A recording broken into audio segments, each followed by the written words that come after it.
Hello and welcome to 100 Campaigns That Changed the World. My guest today is Blair McDougall, who was the head of the Scottish Independence Referendum campaign, or at least the what they called the Better Together campaign, which was the campaign for Britain to stay together and for Scotland to remain as part of the UK. In case you don't know, that side won, and we are still the United Kingdom rather than Scotland being a separate state, and so that was partly down to Blair's efforts and his advice and his guidance in the campaign. So I think talking to him is a really interesting example of a political campaign, which I think other campaigns can learn from. And I think it's an interesting, as you'll hear, discussion. Lots of interesting nuggets there about messaging and data and tactics and strategy. So here's Blair McDougall and the Better Together campaign for the Scottish Independence Referendum 2014.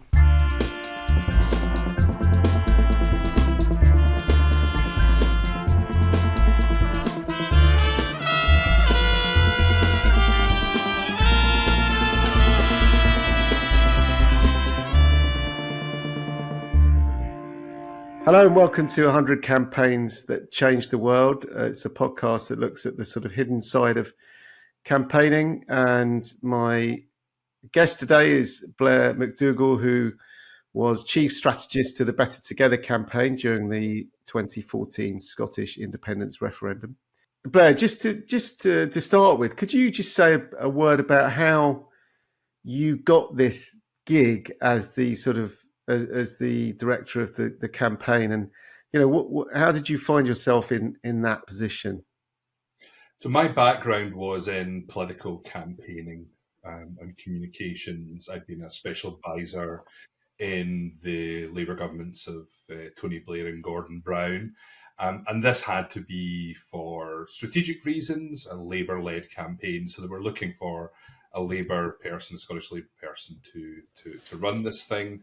I think not many people particularly wanted to do the job. I think there was a feeling that it was very high stakes, and that there weren't that many people who fitted the bill. And eventually, various people who I was close to, and Alistair Darling, approached me and asked me to do the job. And then it was a case of having agreed from the Labour side who the person should be, getting the buy-in of the other two political parties, the Conservatives and the Liberal Democrats, who were part of that coalition. And sort of the forces ranged against you, as it were sort of led, and for those who perhaps aren't in the UK, don't know that much about the referendum, but the key protagonists were the SNP, the Scottish Nationalist Party, who had spent their whole career, their whole lives campaigning for independence. So got their messages clear from the start. Whereas you guys, I guess, was sort of had to sort of start not necessarily from scratch, but it wasn't something that defined your life. I think that's right. I think for most people, I think on the other side of the debate, as you say, this was what they existed in political life for, whereas we on the other side, whether you were a Liberal Democrat, a socialist, or a Conservative, you defined your politics and your activism in very different terms. So I guess it wasn't so much starting from scratch in terms of, the campaign machinery being there and things like that. But I think in terms of developing a language that was effective, framing for the campaign that was effective, I think unlike the other side, that was something that we had to construct from the ground up. Yeah, and did that matter at all? In other words, did it, was it an uphill struggle to try and get the messaging right and work out what your key messages were, or how you were going to conduct or orchestrate the campaign and create the mood music? Yes and no. So I think from the other side, they had obviously had decades to refine and hone their messaging, to try out different arguments. We had to do it in more of a hurry. But actually, the framing that we started with, which was this message of the best of both worlds, it was saying to people, you could have some of the things from the other side's proposition that you found attractive, distinctive Scottish identity, more democratic decision-making made in Scotland, but without losing the things that you valued from our side of the argument, which was, being part of something bigger, the economic security that came from that. And actually, we landed on that best of both worlds message pretty early on through research, and it was the frame that we went through all the way through the entire campaign. So that was a mixture of, really good strategic insight from the politicians we were working with, and really good research that got us to the right place early on. Actually, the difficult part wasn't so much finding the message. The difficult part was more getting a pretty disparate coalition of campaigners to stick to the message. Mm. Yeah, I mean, I was going to ask you about that, because obviously with most campaigns, you might imagine, even though you might be reaching out to some unusual suspects, as it were, or different groups, you had to reach right across the divide. And I guess, the main people you had to work with was the Tories, the Conservative Party, in the UK Conservative Party, which was not your natural sort of bedfellows. How easy was it to sort of keep them on side, keep the messaging on side, and did you ever fall out big time about how to do it, or did they accept your leadership on it? I don't think it was a case as black and white's falling out. So I think there were some people within the Conservative leadership, people like Ruth Davidson, Andrew Dunlop, who was David Cameron's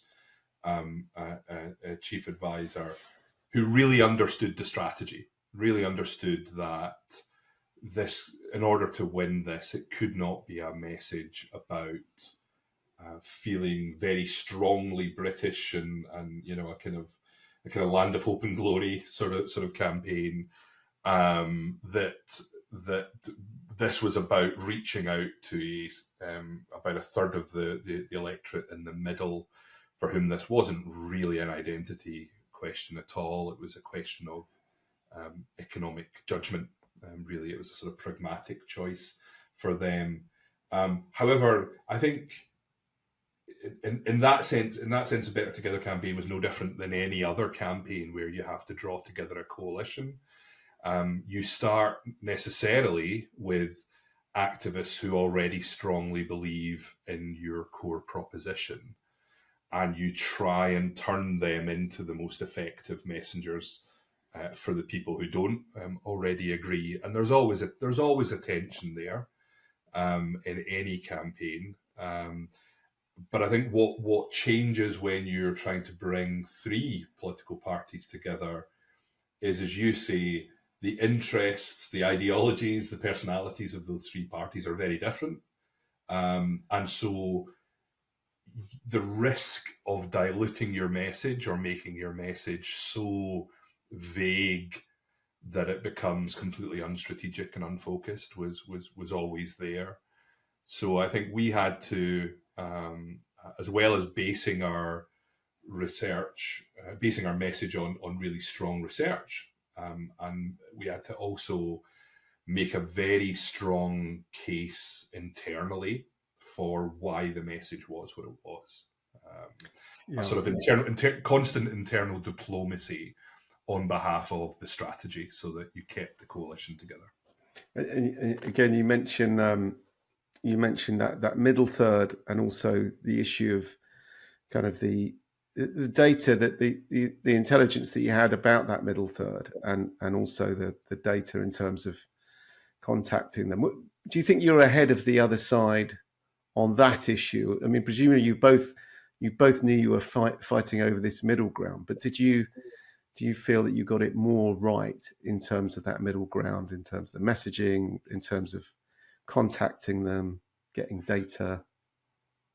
So I thought we were, in terms of our tactics on the ground, more focused on direct communication with those undecided voters than the other side were. And I thought we spent more time talking about the issues than they did. I mean, I remember in the last week of the campaign, almost the last 2 weeks of the campaign, every night there were what looked like street parties in, the large squares of Scotland cities from the other side, where they looked like they were having a sort of a nationalist celebration. And to me, I was delighted that was where their resource was, rather than having kind of, less sort of patriotic conversations on the doorstep about, practical things around people's standard of living, their mortgage, their job, that sort of thing. I don't think that's necessarily because I thought our research was excellent, but you could see from the sort of architecture of the other side's argument that they were looking at similar evidence and similar coming to similar conclusions to us. I think they were just less disciplined because, and it goes back to your very first question, for them this was an exciting culmination of what they had been working for their entire lives. It was a deeply emotional moment. For us, this was in many ways a distraction from what we thought was the real business of politics, the real choices in politics. And so I think on a sort of almost an emotional level, sort of almost within our DNA, we were better placed to have those conversations that took the issues of identity kind of off the table with those undecided voters. And I think frankly, they got a little bit carried away with it and forgot that while running the flag up the pole was for them the purpose, they kind of forgot that for the voters in the middle, they were really making a different type of judgment from the people on either side of the spectrum who were more firmly decided one way or another. Yeah, and I guess at some point you would have looked at your assets, and your I suppose your top asset, if you like, your figurehead, was Alistair Darling, who, for those who don't know, who was a Labour Chancellor. Is quite sort of charismatic isn't necessarily a word that springs to mind when you think of him. Safe pair of hands, maybe, very credible, and all of that. And on the other side, there was Alex Salmond, who, was probably the preeminent sort of, one of the preeminent, anyway, political figures of the time. Very persuasive, very confident, very self-confident. Did you ever think, we've got a bit of a hill to climb here in terms of when those two go head to head, as they did, I think, on TV? How are we going to play that one? No, strangely not, actually, because I think you're right. Alistair's public personality is very, very serious, and that suited our framing of the campaign, because our framing of the campaign was exactly that. It was saying to people, this is not like an election where you can change your mind in a few years' time. This is an irreversible decision that you're going to have to make personally. And you need to get it right, and the risks are too high, and the benefits you'd be giving up are too great. And so, in a way, his personality suited our side of the message quite well. On the other side, Alex Salmond, you're right, huge figure, dominant figure in all of our research with voters. But in a way, he was kind of the mirror of that. He was the embodiment of a boisterous, emotional, maybe impulsive decision. And so his personality, whereas I think Alistair Darling's personality played to our strengths, in some ways, Alex Salmond's public personality actually played to their side's weaknesses. And I think you saw that. You mentioned the TV debates. We had 2 TV debates. And in the first one, I think Salmond seemed to believe that he could get through the TV debate in the way that he would at First Minister's questions, by just being boisterous and sort of, thundering his way through it.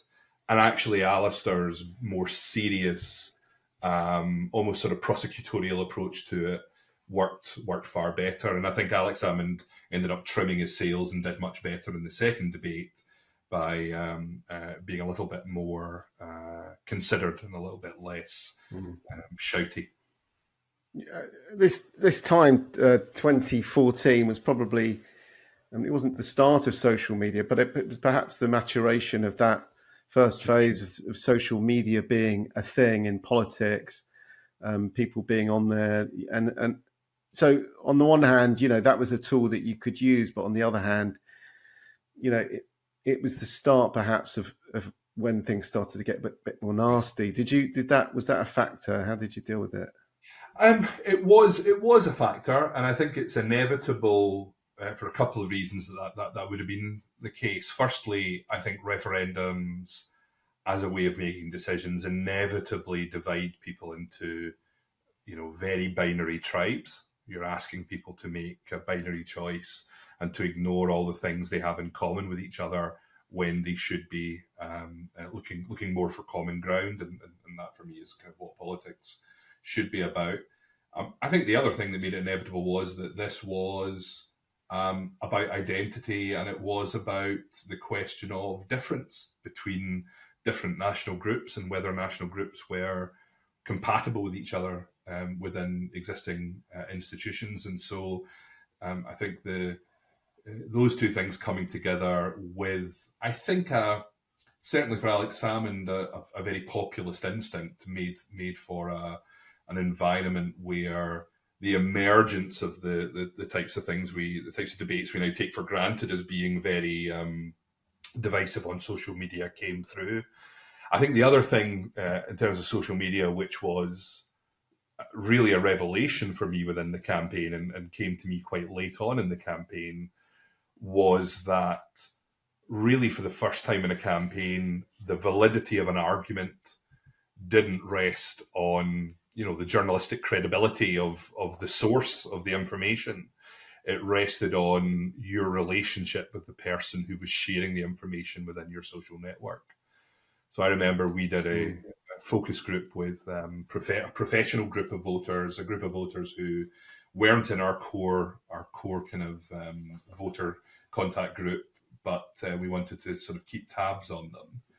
And I remember an accountant talking about conspiracy theory about secret oil fields off the coast of Scotland that were being hidden, and the moderator asking him, well, where did you get that information? And he didn't really know the source. He just knew that his friend had shared it on Facebook. And that for me was a sort of lightning bolt moment, that the referees that you used to have in politics, of journalists sort of being trusted adjudicators of what was trustworthy and what wasn't, were being replaced with these personal relationships. And I think that was, I think you're right, that we were probably one of the last campaigns where that was not the sort of primary sort of information environment for people. Did you, thinking about that sort of the info wars, as it were, and the way that, I guess, different sides were sort of explaining the issues or using the media to explain the issues. And I think I'd seen, I think it was maybe Rory Bremner, the comedian, had made a joke about both sides have got their propaganda machine. On the one side, they've got this, the Scots nationalists have got this guy who does a blog and was quite powerful. And on the other side, you had the BBC. Was it ever Was it ever sort of a feeling that you know, the sort of the British institutions were lining up behind you, and that it was almost sort of an embarrassment that they were, you know, that they were doing that, or did you not think that was No, a problem? and I think a lot of that feeling of bias comes back to what I was talking about at the beginning, which was about the competing frames. So our frame was about being sure, it was about looking at evidence and facts. Their frame was much more about national belief. So it put less of importance on the views of experts and on, you know, analysts who would appear on the news every evening. And I think the thing that hugely frustrates me is that the other side came out of the referendum believing that the BBC had been terribly biased, and they had worked the refs all the way through. You know, there had been demonstrations against broadcasters and just abuse piled on to journalists for asking awkward questions. But the reality was, within our campaign, we were unbelievably frustrated constantly with the BBC. We felt that they allowed their instinct towards balance to be more important than their duty for objectivity. So I remember one evening we had, you know, Nobel Prize winning economists, governors of the Bank of England, all these sorts of sort of quality of people making a point which was sort of helpful to our side of the argument. And they had found some sort of random academic from some university who didn't even study, you know, economics or teach economics. And there was a sort of feeling that the value of the arguments that were being made wasn't the important thing for the BBC. It was actually that they had to find someone constantly to balance things. And so it felt sort of for us deeply ironic that the BBC was viewed as being, you know, on one side of the debate by the nationalist side. But as I say, I think the real reason for that is for them, they didn't understand why the BBC, and I think they still don't understand why the voters themselves were not asking the same question they were asking. The question they were asking was, do you believe in being, you know, Scottish? Are you proudly Scottish? And for the rest of us in the middle, actually, that the question over whether we were proudly Scottish or whether we thought Scotland was a great place and a capable place was never in doubt. It was just a question over what was the best future for Scotland. Was it inside or outside the UK, and what made economic sense? So I think a lot of those questions of bias come from really that sort of fundamentally different view.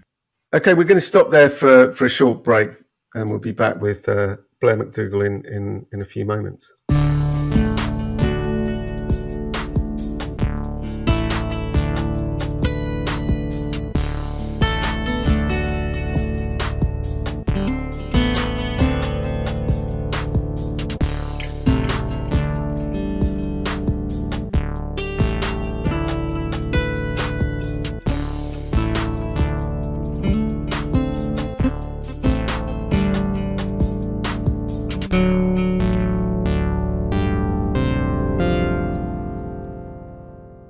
Okay, we're back, and we were talking, Blair, about about the accusations of bias, I guess. But one thing related to that I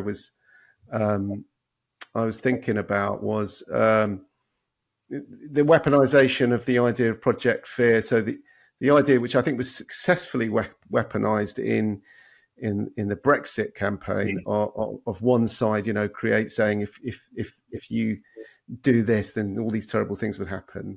But perhaps that was, I don't know how successful you thought that messaging was, but it was certainly used by the nationalist side in this campaign. Yeah. So for me, the thing that was interesting about that was, I think the impact on the voters was not the impact that the nationalist side had intended.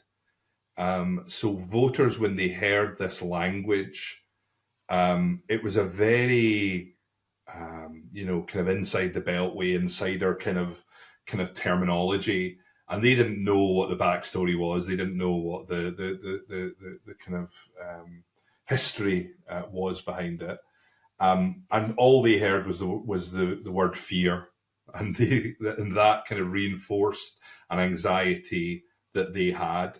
I think part of the reason I think that framing didn't work in the Scottish referendum and maybe did in the Brexit one was we were very careful to constantly narrate what was going on whenever our opponents accused us of scaremongering.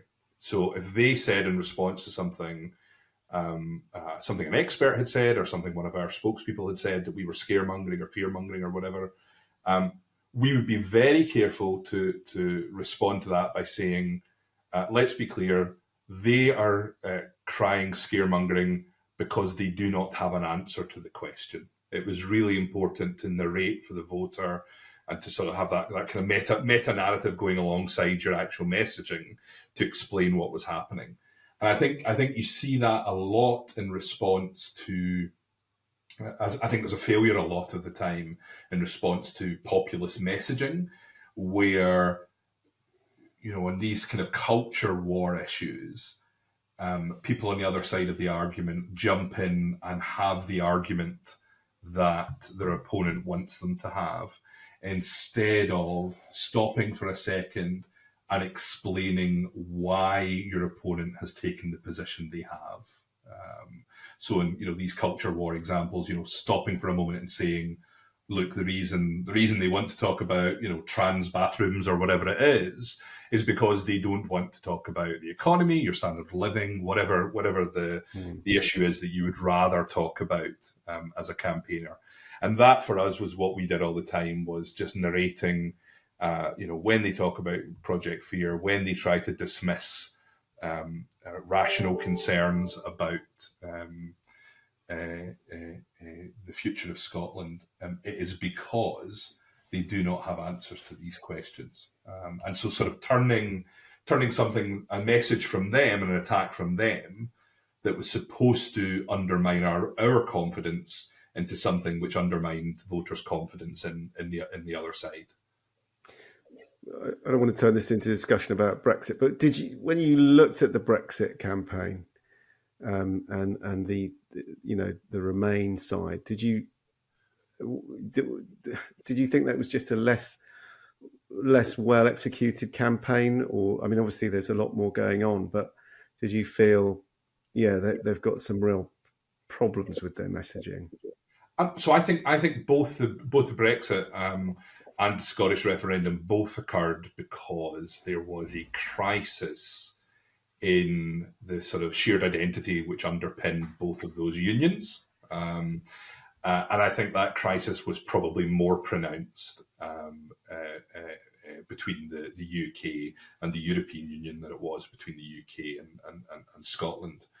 And so I think in some ways they had a more difficult job. It was easier for us to turn the economic benefits of being part of the UK into things which were deeply tangible, because we could talk about currency, we could talk about funding of public services through our messaging. I think that where the campaigners at the centre of the Remain campaign had an additional disadvantage was too many people on the Remain side, including people in my own party, the Labour Party, had internalised the idea that, in inverted commas, negative campaigning was counterproductive. And there was a constant stream, I think, of friendly fire directed towards the Remain campaign, criticising that, spending too much time talking about the economic risks of leaving the EU. And I think that goes back to, what I was talking about early on, and the real importance of having a strategy which is really firmly grounded in research, and which you're then able to do the internal diplomacy so that you don't spend all your time putting out fires from people on your own side criticising your strategy, that instead people, even if they don't particularly like your strategy or your message, that they understand why you're making the judgments you are. And I think if they had had that sort of firmer shared understanding, then it might have given them more space to have a more effective, more aggressive message on the risks, the economic risks of leaving the EU. But as I say, I think the people who ran the Remain campaign were, incredibly professional people. Many of them were people we had worked with in the referendum in 2014, and I think they had a tougher job than we did. Some people, I've seen this in doing the research for this, but some people described the nationalist campaign as being more fun. That your campaign was by token less fun. And I suppose did you feel that they looked like they were having more fun, and did it matter to you? They certainly ran a campaign which was more concerned about looking good, and I would say we were more concerned about winning. We were more concerned about doing what needed to be done in order to win. And I think very early on in the campaign, they had launched their campaign with actors and singers, and they did it in a cinema. And one of the early realizations for us was not only that we couldn't, compete in a sort of contest about being more interesting, but actually that we shouldn't. That was the wrong frame for our campaign. There was never going to be a more interesting story in the referendum than one of the members of the G7, one of the permanent members of the Security Council, the country that used to, through an empire, run most of the world. That country dissolving was always going to be the most interesting story in the referendum. Scotland voting to remain within that union was simply not as interesting a story. So if we fought on the basis of trying to be interesting and sexy and all the rest of it, we would have lost, because that wasn't for us the test. So I think coming to that realization that we could be more prosaic and less poetic actually liberated us to talk about the things that actually mattered for those voters in the middle. And they were more, arguably more boring things, but by the same token, more important things, things like your job, your the currency that you engage with the economy through.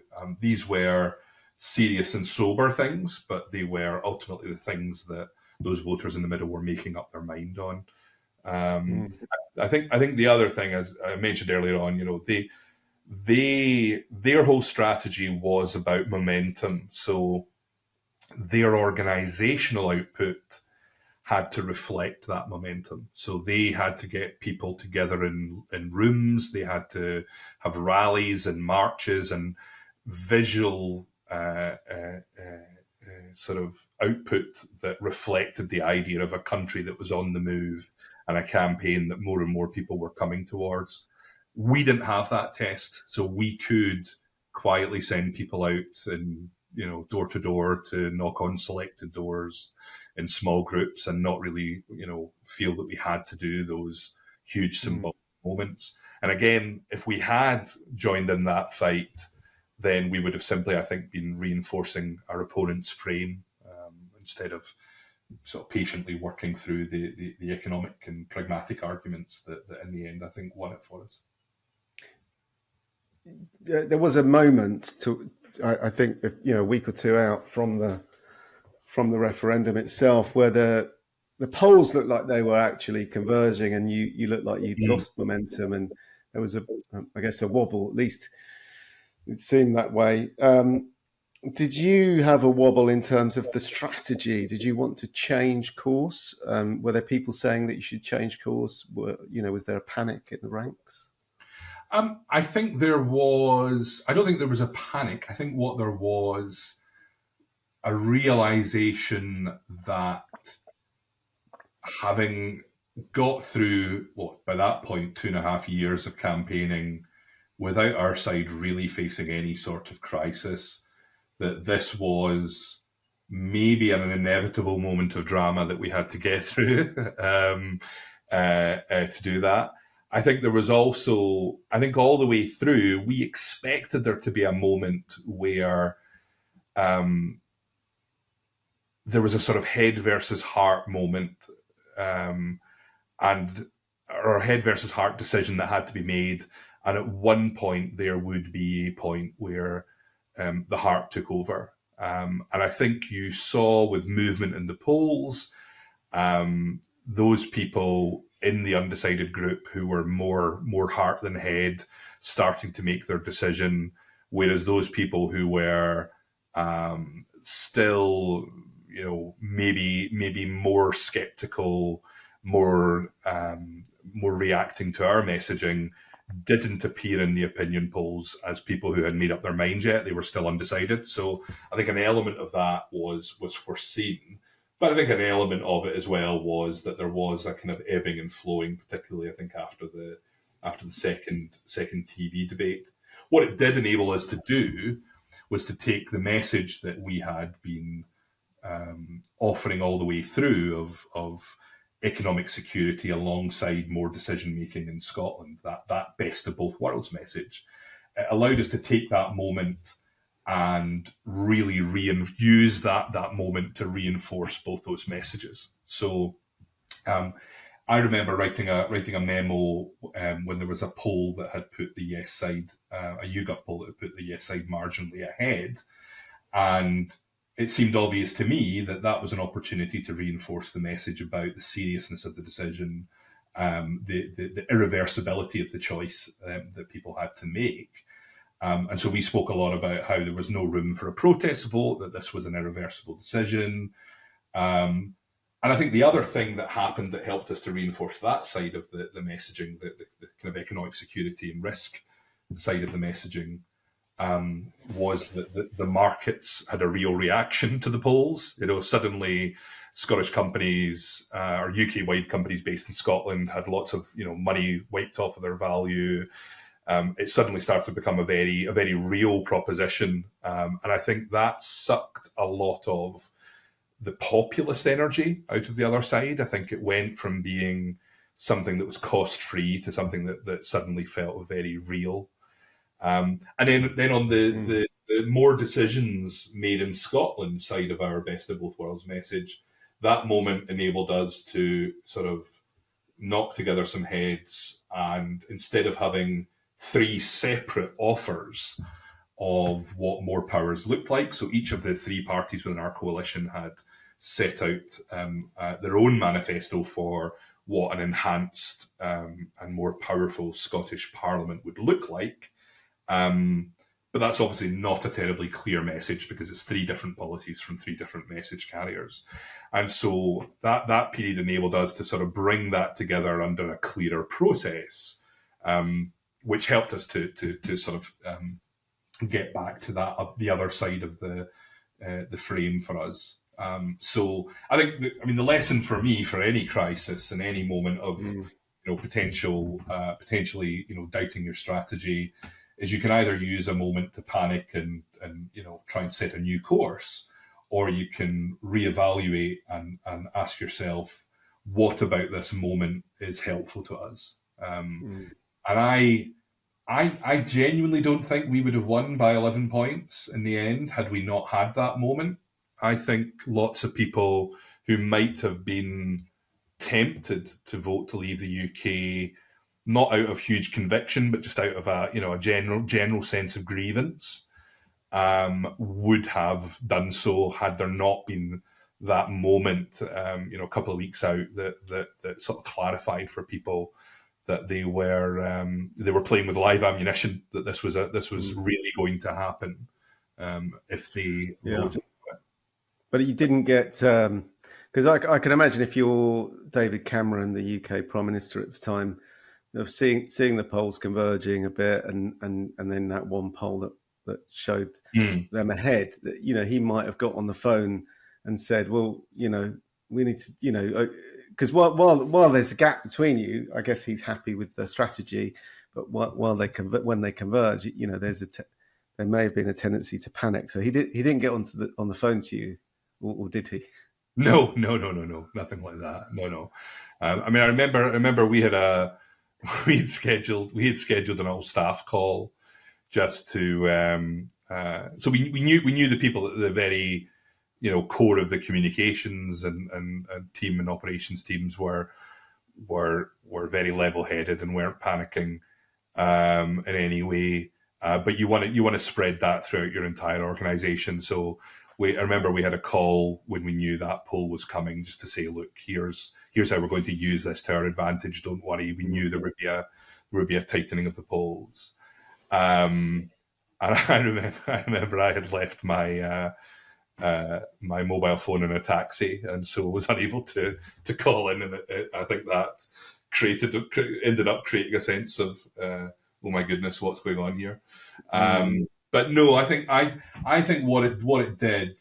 I mean, all the way through from the very first day of the campaign, and this campaign for me was about 1,000 days long. All the way through it, there was a frustration on our part that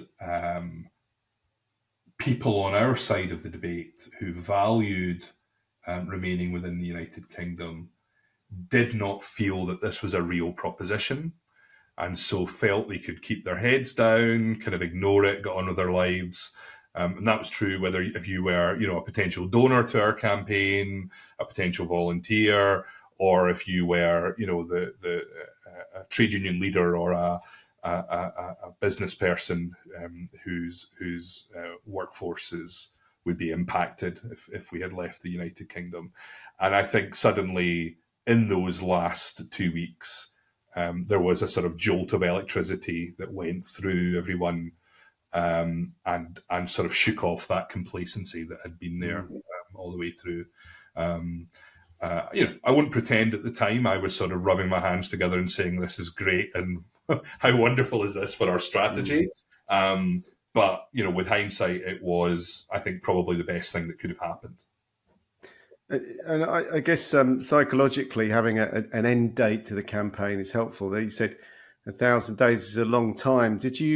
Were there moments where you thought, I can't really do this? Or did you get abuse or ever feel, you know, it wasn't for you, it was taking too much of a personal toll? I know that you had a family during this period, and you know that you had... I did, yes. My wife and I had 2 kids during it. I mean, I think I didn't realize at the time I was kind of increasingly unwell throughout the campaign, which I had put down to a campaign schedule with, you know, two young infants in the house and sort of lack of sleep. But I think for me, one of the things that probably protected me and probably made me better at keeping a strategic focus was that this wasn't for me a kind of existential fight that was about something that was terribly central to my politics. You know, I would describe myself as a democratic socialist. I describe myself as an internationalist. I describe myself as a devolutionist.